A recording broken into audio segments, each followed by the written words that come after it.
Election Offences Amendment number 2 Bill 2024. And Madam Speaker, yes, I do support this bill because, of course, what the bill is suggesting, some of us have gone through it, and of course we would want it to be amended so that we can fill those gaps or seal the loopholes. Madam Speaker, as many have said, yes, the bill is supposed to cure the unreasonable delays when it comes to the announcement of election results, Madam Speaker. And I remember, although this is talking about the general election, I remember in 2017, Madam Speaker, there was a delay. I can give this as an example in Kiambu County, where the election of 2017, although it was the nomination, party nominations, where the results of the governor were announced, the results of the women rep were announced, but the results of the senator, they had to take about 3 days, Madam Speaker, to give the results. I think that was the period where the returning officers were cooking the results. So if this law was also to be applied within the political parties when they're doing their nominations, I think it can cure a lot of irregularities that would come with it, Madam Speaker. Madam Speaker, the law is also talking about those returning officers who tally results of ungazetted polling stations. And also it has been discussed that no one, the returning officer or any other person, should interfere with the results, Madam Speaker. But Madam Speaker, looking at this law and what it's trying to cure, I think we are going to bring more amendments to it, Madam Speaker, because it has been said here that the election is a process. So we don't want to just look at the issue of counting the votes, tallying, and announcing the results. We need to look at the process itself from the campaign period, Madam Speaker. I have a bill, Madam Speaker, that is coming, and I think I will try to see whether it can fit as an amendment in this amendment bill that has been moved here, Madam Speaker. And my bill was called the Anti-Campaign Lies Law, Madam Speaker. What am I talking about, Madam Speaker? Madam Speaker, there has been a lot of lies against candidates when people are trying to campaign. And by lying, they lie to the voter who does not vote according to the way they understand their candidate, but according to how they were lied to, Madam Speaker. The same anti-campaign lies law, Madam Speaker, it also talks about lying on promises and policies and manifestos, Madam Speaker.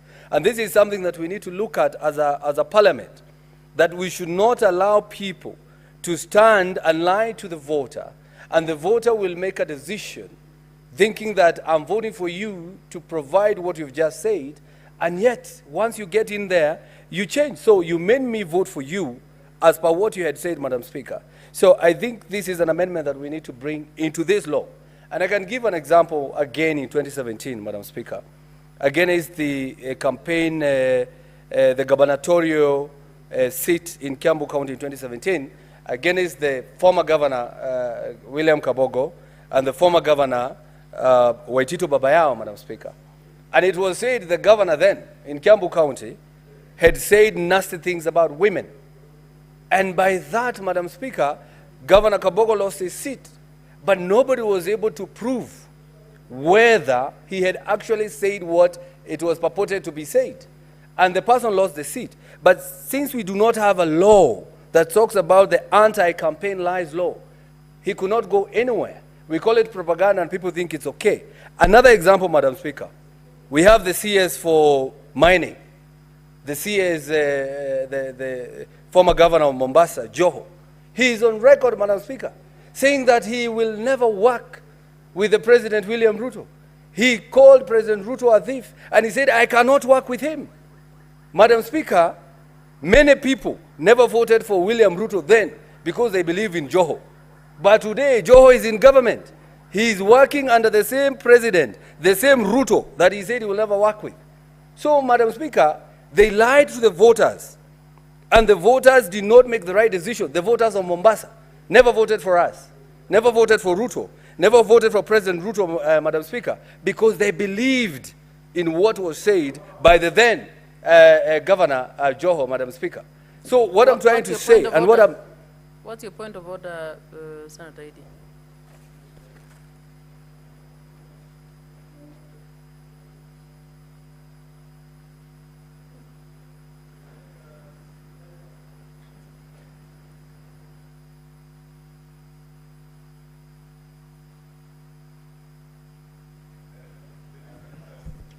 Madam Speaker, I rise under Standing Order number 105. Madam Speaker, I read together with Standing Order number 101 and with prevalence of Standing Order number 101 on content of speech. Madam Speaker, the content of speech of the Senator of Kiambu has provoked the word "they lied to the people." And this is discussing the person of Honorable Joe, who is the CS for blue economy, mining in the country, Madam Speaker. There's a duality in that statement, Madam Speaker. There is one statement of fact issues that arises from the standing orders, but more importantly, Madam Speaker, is that it is discussing the persona of Honorable Joe, to the extent that the Senator of Kiambu is mischaracterizing and prosecuting the persona of the CS in this House without a substantive motion, Madam Speaker. And Madam Speaker, I think that is very out of order, and I think he should be able to withdraw that statement, apologize to the CS Joe, vehemently so, and if possible, Madam Speaker, if he must speak the kind of language that he has put on the character of the CS, Madam Speaker, then Senator Eddy, it has to be the substantive motion. You've actually made your point on there, your point of order. Senator Karungo, do you want to substantiate at a later time, or do you want to withdraw? Madam Speaker, now, this is what you're trying to cure. The truth, Madam Speaker. I have nothing to apologize about, because it is in the public domain. And if you'd want me to substantiate, Senator Karungo, I'll bring that please, clip here. Substantiate your statement by tomorrow, by Monday, when we. Yes, when the and I House hope, resumes. Madam Speaker, when I substantiate, you will allow for us to play a clip or a video of the said CS. Senator Karungo, please proceed. I will do that, Madam Speaker. I will do that, Madam Speaker. And thank you very much, Madam Speaker.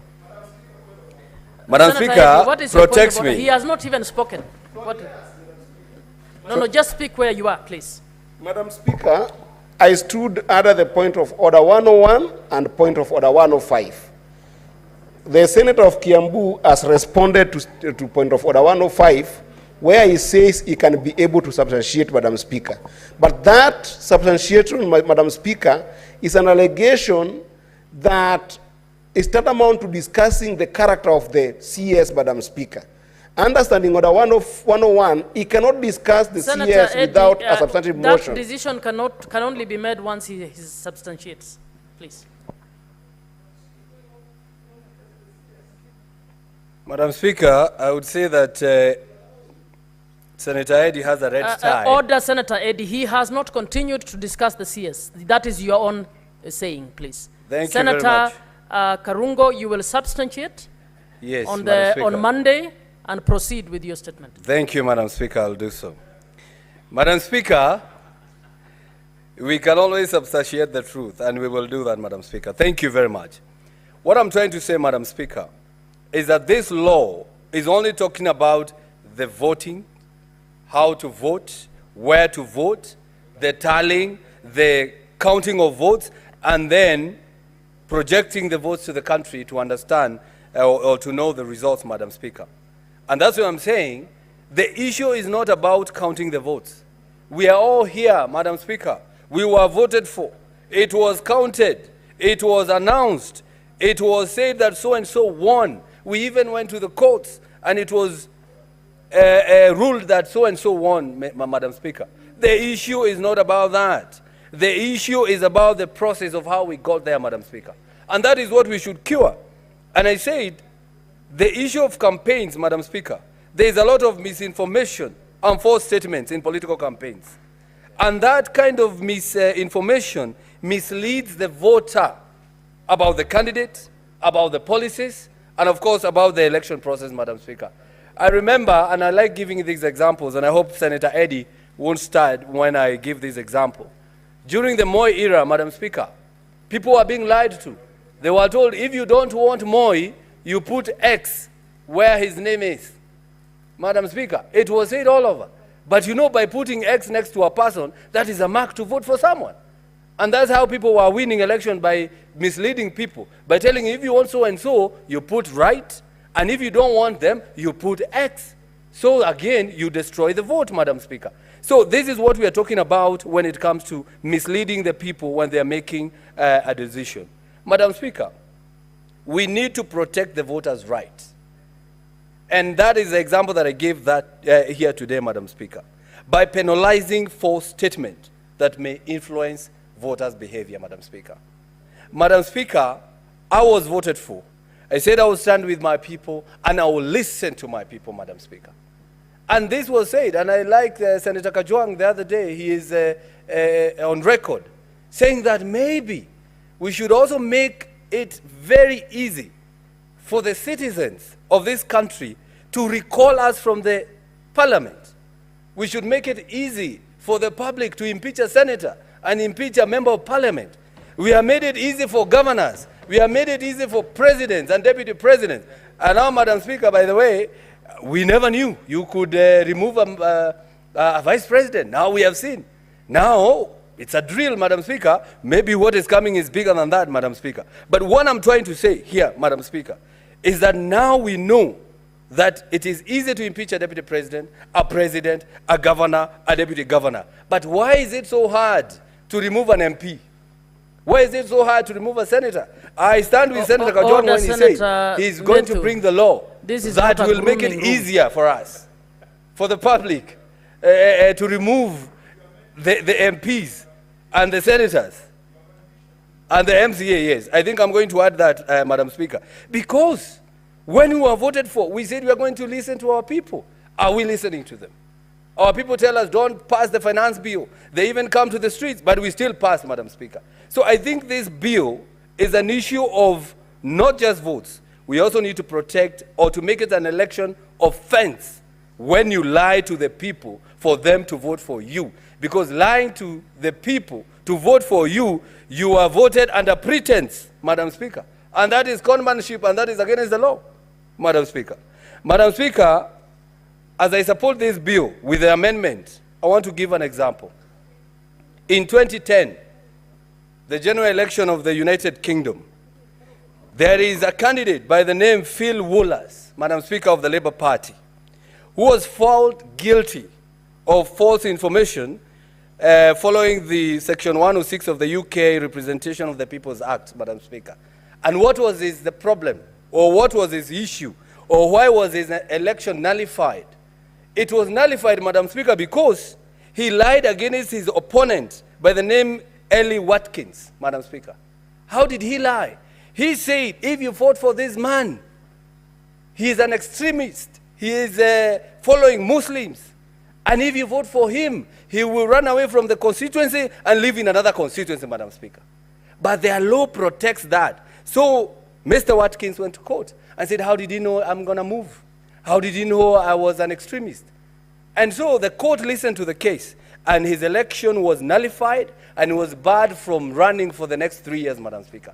We need to clean our electoral system, we need to clean our electoral processes, and we need to clean we need to protect the integrity of the vote, to protect the people who vote for us. So I will support this bill, and I'll be bringing more amendment to it, Madam Speaker. Thank you very much, Madam Speaker. Senator Mungatana. Madam Speaker, I'd like to say on the onset that there are very many good provisions in this bill, in this amendment bill, and I support it. But Madam Speaker, I think we need to improve on some of the provisions which have been made in these proposed amendments. And Madam Speaker, I don't believe that these improvements would be outside the purview of the NADCO agreements, but it would just clarify what we mean or what we meant to mean within this amendment bill. Madam Speaker, I'm looking at the proposed 38A and the proposed 39.